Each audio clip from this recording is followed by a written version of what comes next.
Episode 3, where we talk about cultural erosion. I do love the African American spiritual tradition, as I was saying earlier, because I think that is incredibly powerful. I don't know if you know about rugby football in Britain, which is sort of our version of American football without the padding, but the England rugby team, whenever they're doing well, the crowd sing an African American spiritual.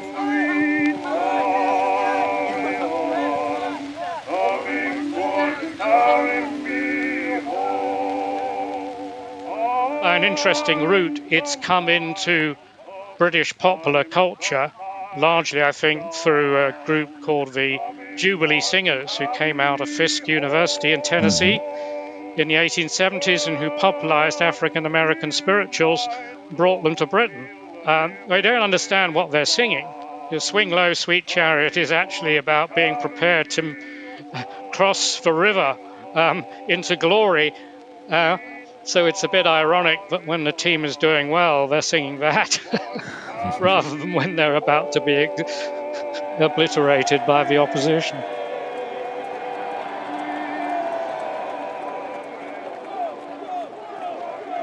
Who would have thought that an African spiritual from over 100 years ago would be integrated into modern-day British popular sports culture? What a fun mashup. But that's the world we live in, a blender of unknown historical moments.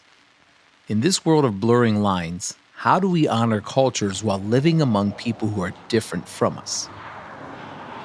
Hello, hello, sir. Hello, hello. How are you? Bushman number one. Yes, yes. Good to see you, my brother. We are near downtown Orlando. So we're about to walk into 3 Masks Inc. It's an amazing store. Their slogan is Sharing Africa from Within, and it's owned by my friend Tim Bushman number one.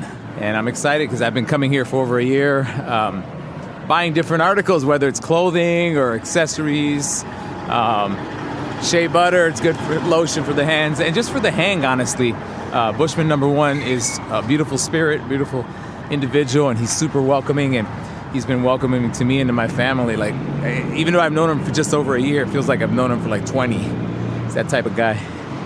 I'm not sure exactly what part of the country, but he's Nigerian and super knowledgeable. I mean, anytime I buy something from him, I'm asking him, like, what's the origin? What does it mean? Where is it from? But everything in the store is from Africa. Growing up in Nigeria, everybody believes they're from the city. So if you do anything crazy, they'll say, what are you, a Bushman? So I said, I'd rather abuse myself first before anybody else abused me. So I'm Bushman number one. That's good, yes. Early last year, maybe you remember too, I was looking to get a dashiki. Yes. I didn't know the term buba yet. and I should know better, but I purchased something on Amazon. Yes.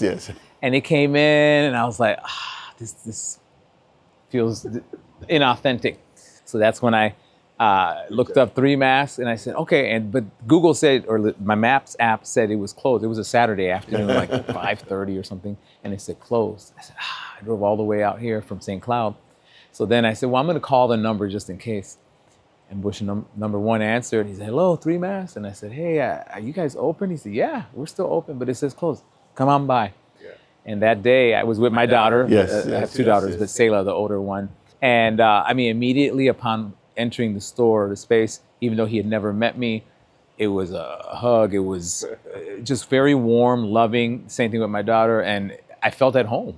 It started with me seeking that article of clothing, and he immediately was now, sharing with me. It's called a buba, and explaining. And so I appreciate that it's gone from that to jewelry to just learning more about different African cultures.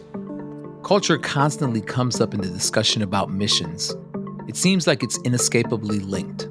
And since Bushman's shop is called 3 Masks, we quickly got into that topic. He shared with us the importance of the mask carver as an educator of culture within that society, and the mask itself an item used for worship. Way back in the past, going to school is like taking their children to a master carver. A master carver is wealthy. A master carver is the right-hand person to The chiefs are the kings because they tell the stories of the masses. All right. So for that reason, you take your children to a master cover to learn. And the master cover then tell you, this is our tribe, and this is how we carve this particular piece in our tribe. Remember now, way back in the past, there is a religion that is our religion. Before the missionaries came, before the Islamic religion came. So most of all of these are all religion of itself, and that's why you have the ceremony that are done to be able to honor the spirits or honor the land and things like that. So they have their own different religion that they practice before the popular religions come in. And it's still there very much so now. And that's the reason why I said if you go to most of the African countries right now, even though most of the things you see in here are carved by them, you at least see them in their homes because they believe that if you have it, you become more like a pariah. And it's almost an erosion of a culture itself, because I believe there is a parallel between religion and culture. Culture is what's been there. You can't mix it with religion. You can obviously embrace a religion, but it doesn't mean you have to do without your culture. Your culture is your identity, who you are. Yeah. If your culture is closely tied to your identity, who you are, how possible is it for a missionary to really integrate into a new culture? This question takes me back to a story Ted told me at Sip and Dip, related to his time as a missionary in the Balkans. To what extent can you really become another culture? Right. I mean, I worked in a culture that I would say has pretty high insider-outsider ideas in it. I remember meeting somebody that they were actually a British guy that had lived in the culture for 20, 25 years, had married a person from the culture, spoke the language, from my outsider's perspective, fluently. But then, as I became more culturally fluent and linguistically fluent, I began to learn that those people didn't necessarily see this British guy as an insider. And so, I don't know how well we can ever really incarnate ourselves in another culture. Although, I think that's a goal, is to be as understanding and respectful of the culture that you're going to minister to as possible. But you got to understand there's limits there. But do these limitations impact the missionary's effectiveness? This made me think back to Harvey. His story is linked to one of the most famous missionaries in Africa who didn't necessarily see deep cultural integration as the most important thing, but still made a significant impact on that community and eventually on Harvey himself. Where I was born in Malawi was the first British mission station in that part of the world. I would think many of your listeners would know the name David Livingstone. I've heard of David Livingstone, but am not terribly familiar with the details. An overview of his life on Google says, David Livingstone was a Scottish missionary, doctor, and explorer who spent 30 years in Africa. Though he was initially driven by a desire to spread Christianity, he also worked to improve the living conditions of African people and promote commerce and civilization, and his advocacy against the slave trade significantly influenced its eventual abolition in East Africa. Okay, back to Harvey, whose own faith was an outcome of Livingstone's work in Malawi. Who doesn't love a good origin story?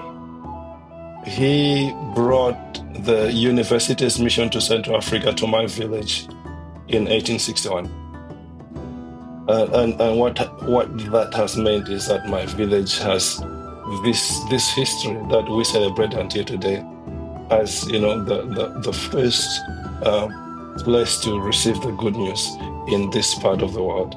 I think because of that, I had a sense of God calling me to mission from a young age. When I started hearing like God is saying this to me, it did not make sense at all. This is rural Malawi. I did not have my passport until I was in my 20s. But I had this sense from the age of 12. The probability of a young African village boy growing up where I grew up to end up being working in Switzerland, coming to the UK to do a master's, go to the US to do a PhD. It can only be God who makes that possible. And it's because, of course, I know that there's a calling. Is that calling connected to the history of my village? Most probably. And so, I mean, to some extent, yes, the first missionaries came to Malawi in 1861. But in 1861, God knew that sometime in the future, I'll take a boy from this place and he will save me somewhere else. It's God working out God's plan. I mean, I think fundamentally that the sharing of the gospel does not necessarily need to lead to changing a people's culture. Right? That they can become followers of Christ in their own cultures. Right. So there is that we again, we need to find ways to do that better. But if we are sharing the gospel and making people adopt our culture, there's a deeper problem there that actually we need to think about carefully. There is more to the story. Earlier, we learned about William Carey and his work in India. I wondered if there was another missionary who was focused on maintaining and celebrating the local culture where they were serving. Going back to maybe missionaries who wanted to respect the indigenous cultures and learn and connect really with the individuals they were learning to love and to work with. Yeah, and James Hudson Taylor came from a Methodist background in the north of England. He went to China initially with a body called the Chinese Evangelization Society. But later he set up his own mission, the China Inland Mission, which became the largest Protestant mission in China, and which really dominated Chinese Protestant missions through to the end of the missionary era in 1949. It still exists under a different name, the Overseas Missionary Fellowship, OMF. Now, Hudson Taylor was not very keen on the European presence in China because it was associated with the gunboats that used to sail up the great rivers, trying to enforce the opium on the Chinese market. And he felt that was, a very bad thing from the Christian point of view. So he wished to separate the Christian mission as much as possible from European cultural forms. It's a long history in China of regarding Westerners as barbarians. So they turned the European thing on its head rather than seeing Asians and Africans as barbarians. The Chinese saw the Westerners, the whites, as barbarians. So Hudson Taylor said, we've got to minimize our Europeanness. So he insisted all of his missionaries adopted Chinese dress, and that the men wore a pigtail, knotted their hair in a pigtail like the Chinese, and he went into the interior, whereas most of the missionaries resided in what were called treaty ports along the coast of China, which were enclaves of European influence, where Europeans could trade without interference from the Chinese state, imperial state. He said, no, it's no good. We've got to get out into the countryside.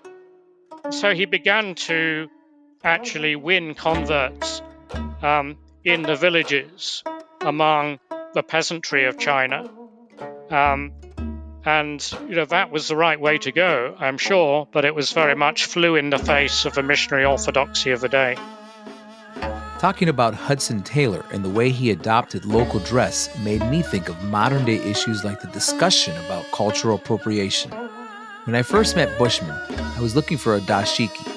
Was it acceptable for me to wear this even though I wasn't from that culture? Last time I was there, I asked him this question. It's like going against the grain. You don't have to just wear what is here. You take, for example, you're Indian now, and I was able to enlighten you on what the African culture is about. And you say, you know what, I love it so much, I want to be able to just wear it to display it. You don't have to answer to anybody. You know what I mean? You just wear with pride and enjoy yourself. Just like Imer did almost all the time. I mean, even though part of his roots, it's got the African feel to it, but still, who will question him why he wears what he wears? I don't come in and question you what you wear. You know what I mean? So I think it's a beautiful thing. And I tell you, I do it with a gracious stride everywhere I go. I mean, people sometimes say they want to be seen. If you want to be seen, wear something different. Yeah. People will see you. So the more the merrier. Bushman's approach was to have a gracious stride wherever he went. Certainly, that would mean understanding that dashikis would be worn incorrectly, proper styling wouldn't always be adhered to, and some form of amalgamation with other cultures would occur. Maybe there's something important about genuine appreciation rather than costuming. I wondered if people critiqued Hudson Taylor's attempts at cultural adoption. Amalgamation is inevitable to an extent. The criticism one might make of Hudson Taylor is that it was enculturation on the outside. You change your dress, you change your hairstyle, but he was very resistant to finding ways of interacting with the Confucian classics, the great classics of Chinese culture. You say, no, Christianity is totally different, discontinuous from all that.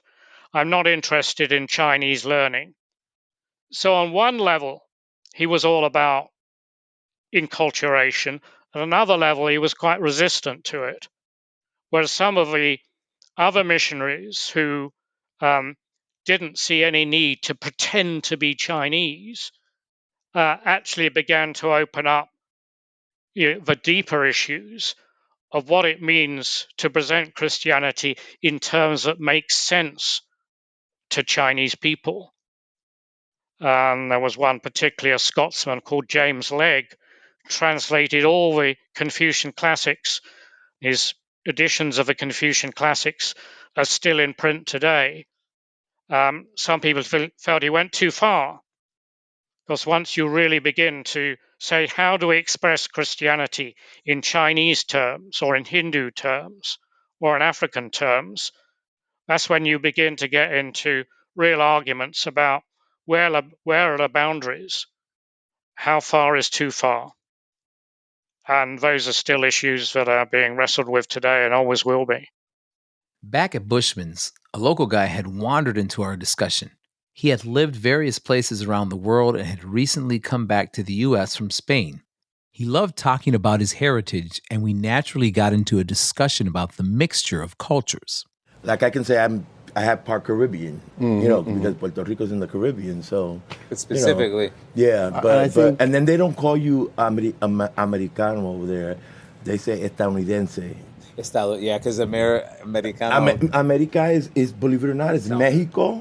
Canada. The United States and Canada. Yeah. It's all America. Yeah. But if you look back to it as well, again, it has more of a mixed blessings to it. I mean, when the so-called colonizers went to the continent and discovered, quote unquote, they didn't discover nothing because there were people there, government, they were doing that thing. That is true. But when they went then, it's just men. They didn't go there with women with them, and they stay there. The travel alone takes months. Years even. Staying there takes a while as well too. So they mixed with the people there. And even the people that they brought here, or to wherever they go as well too, there's also mixed blessings there. So that explains all these different, people from different mixture. He's asking questions. Yeah. What's going on? How do I have this in me? No wonder How do I have Irish like in me? How do I have Scottish in me? And things like that. I've never considered myself white. I know because my father always told us, we're a mixture. Yeah. You know, because I was explaining to him that my great grandmother on my father's side was Puerto Rican, and she was born in the 1800s. Her granddaughters, right, which would be my aunts, they would say, "Oh no, Grandma was really light skinned and she had green eyes, and oh, she was beautiful." That's why the Spaniard that was in charge of that part, because we were a province of Spain, fell in love with her. She was very attractive, but they never mentioned that she had nappy hair, cross hair, and then that she had features of African, because she has a wide nose. but not, but you could tell that she looked like people from Creole, from Louisiana, something like that. But one people. It's amazing. Yeah. At the end of the day, we still have to eat. We still need to be loved. Right. We need Absolutely. to get clothes, like work. And if like, they cut you bleed. You bleed, yeah. Red. Yeah. Everybody, so. People aren't just one thing. They are a blend. And there isn't really a moral aspect to that blend. My background is 8% indigenous Puerto Rican, 36% Spanish, 26% Portuguese, and a mixture of a bunch of African nations.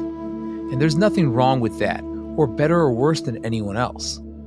But does this extend beyond our molecular makeup to the cultural distinctives themselves?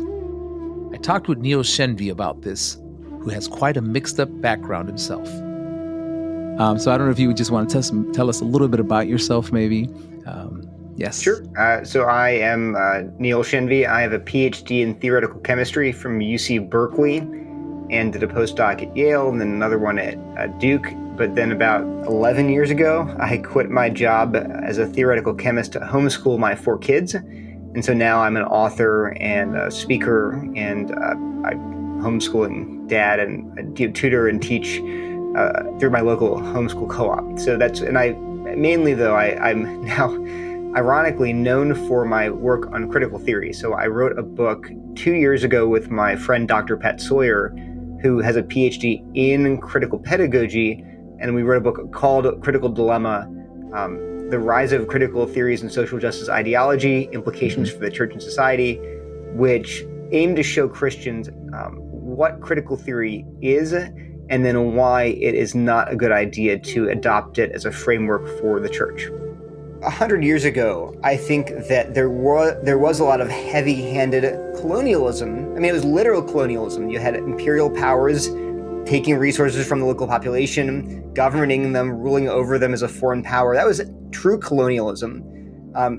Whereas today you have what they'd call neo-colonialism. That it's not so much that, say, England is literally ruling India, but English norms and values have infected the Indian population, say, in a way that seems normal and objective, but is actually a manifestation of British power and Western ideas. So that way of thinking is it's true that yes, colonialist norms have influenced the colonized, and yet there are actual good norms and values that are independent of what the British or the Indians or the Peruvians or anybody thinks. There's God's norms. So we have to be very careful. There's a pendulum here. On the one hand, we can be naive and think that, well, the way the British people do it is just the right way, always. But that's not true. I mean, every culture is sinful. Every culture has arbitrary norms and values, like cricket and tea. That's a British thing. It's not a divinely ordained thing. But the other side of the pendulum is to say, well, then no values and norms are actually objectively God ordained. That's not true either. So when in terms of missions, I think it's totally fair to look at past missions and say, we really shouldn't march into another nation and say, you want to have a church here, it has to be a red brick church with a white steeple on it, and you have to have pews. That's a very modern American thing. I mean, churches in the first century didn't look like that, certainly. So there's no divinely ordained way to build a church, for example, right? On the other hand, you can go the other direction and say, well, even things like sexuality and gender, or even things like, gender roles and relationships, those are all just arbitrary. They're all the result of Western power. Well, no, time out. The Bible does speak to that directly. So we want to be, I think a helpful term is critical realism or critical engagement. we can be critical of past movements and ask ourselves, how are we unintentionally or intentionally imposing unbiblical or extra biblical norms on local cultures? That's totally fair game. That's very Protestant, right? We want to stick with the Bible. On the other hand, we don't want to throw away all norms and say it's all just Western imperialism. And there, I'll put another even more provocative point in there. Sometimes local norms, local cultural norms or religious norms are actually bad. It's not wrong to say, well, this is cultural practice of foot binding. We're going to bind up women's feet. We're going to burn widows on the pyre of their husbands. That's a cultural thing.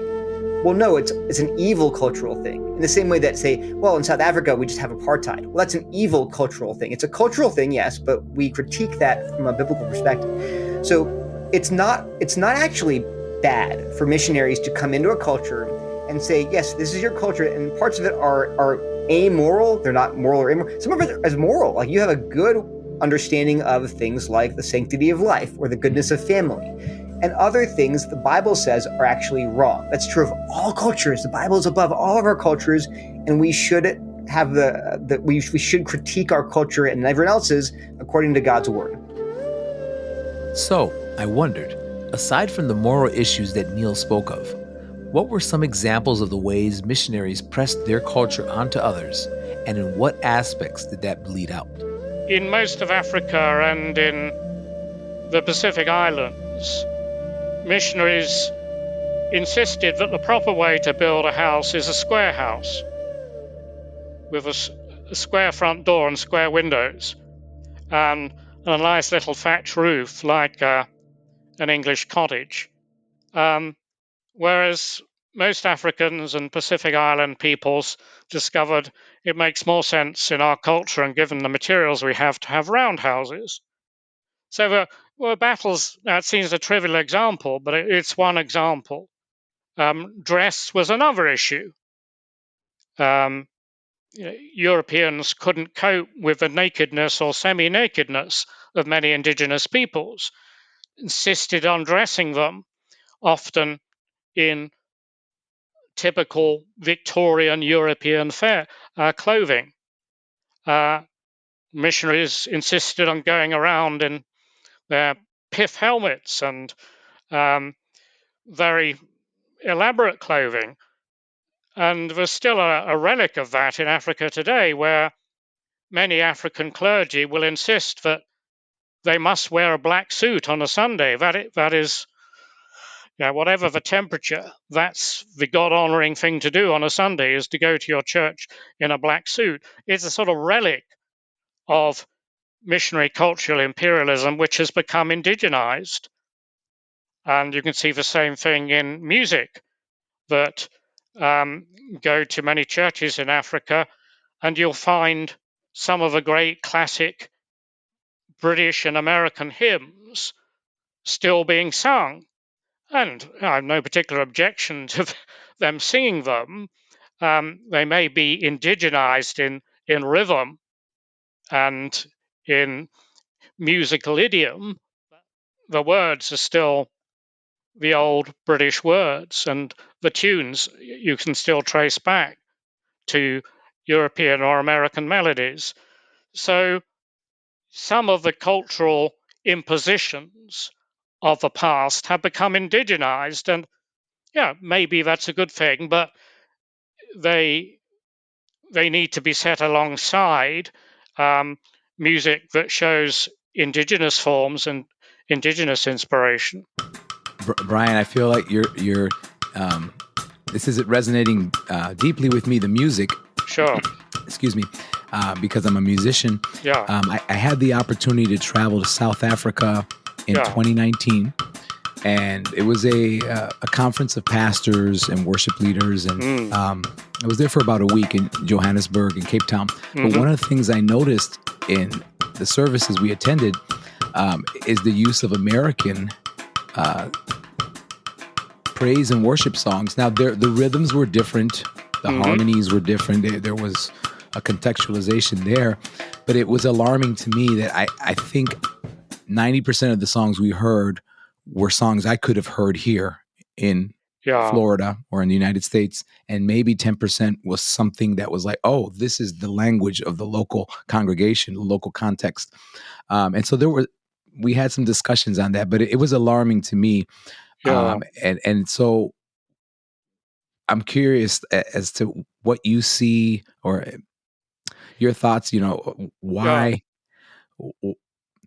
And I see this as well. I'm of Puerto Rican descent, Latino descent. I see this in a lot of Spanish congregations locally here and throughout the United States, where there's less and less of the traditional Spanish language songs, and there's more translating the English songs that are popular on Christian radio. Even if there's a changing of the rhythms, But I'm curious to your thoughts on Yes. why I this think might be happening. What's going on is that culture changes with generations. Culture is always a moving screen. When we talk about a musical culture or artistic culture of a particular people, we're attempting to sort of freeze a shot of it at a particular moment in time, but all the time it's moving. Whatever your culture is or you're brought into, that's what you know. Right. And that's what you practice, that's what you show the world. But it doesn't mean my culture is better than your culture. Exactly. It just means I need to be able to love and embrace what you have because that's you. Well, it's interesting because, I'm a worship leader, and for years I've been thinking about how do we fuse musical styles and languages into something new, but also honoring each tradition, because sometimes you don't want to mix something. Maybe if it's classical music, let it be what it is. Don't add a rock beat to it all the time or whatever. And I get pushback. And sometimes folks are not willing to have conversations. And my thinking is, well, golly, if we're all believers and we're on the same team, so there's a final destination that's similar. Well, you would think that. Why can't we at least, we can have our preferences, right? There's nothing wrong with that, I think. But have conversations that are wholesome, and I really want to learn from you, you want to learn from me. Even if we disagree, there's a respect because we're still on the same team. But it's very few and far between those conversations.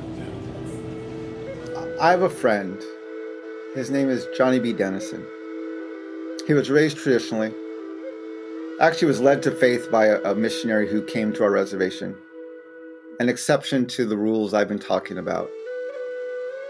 And when he got there, this missionary got there, he noticed that our people weren't singing our song. My grandfather helped translate some of the hymns into the Navajo language. He works as a translator. He was a boarding school survivor. He helped translate both the Bible and the hymns into our language. And the Navajo language is tonal. So the intonation of your voice affects the meaning of the words. The hymns in our Navajo hymnal, and most Navajo Christians, especially the older ones, their Navajo hymnal is one of their most sacred books next to the Bible. And if I sang the songs from this hymnal, you would recognize the songs, right? Jesus, ayo, asho, ne, bin. I'm singing Jesus Loves Me, right? And it's because the missionaries required translating my grandfather to keep the tune of the song. But for a tonal language, that butchers the words. When you go up instead of down or long instead of short, because the tune goes one way, but the word goes another way. And so when Johnny B. Dennison became a Christian, he asked my friend Ben, he said, how do I worship? And my friend Ben said, I don't know. You have to figure that out with God. And Johnny B. went back and he took out his Bible, Navajo Bible, and started singing it the way it's supposed to be sung in the Navajo language. I love what he's doing because that is some of the most from the heart, authentic worship I ever have seen. One of his favorite songs to sing is Psalm 119. He'll go on for hours. Right? I mean, it's beautiful. It would never be loud in a church because everyone's roast beef would burn, right? Or they'd miss their football game. But it's beautiful when he just sings and brings not only our language, but our culture and our concept of time, and is using our language correctly. And that is and when I see that, not just with my Navajo people, when I see anyone worshiping God in the fullness of who they are, and it's not been conformed or adulterated to fit into the culture of a church, I love it. I've written extensively about contextualized worship.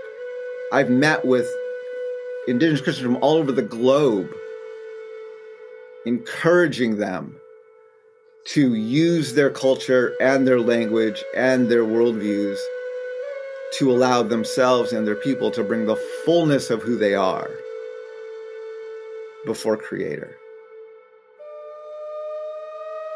Cultures can help us to understand and express ourselves as we relate to other people and to God. But they are becoming more complicated and mixed up as the world becomes smaller. When David Livingstone came to Africa, he brought parts of English culture with him, which were adopted in Malawi. Then Harvey left and took parts of that culture with him, which would mix with the places of the world he was going, and so on. And all sorts of new cultures and subcultures would be born.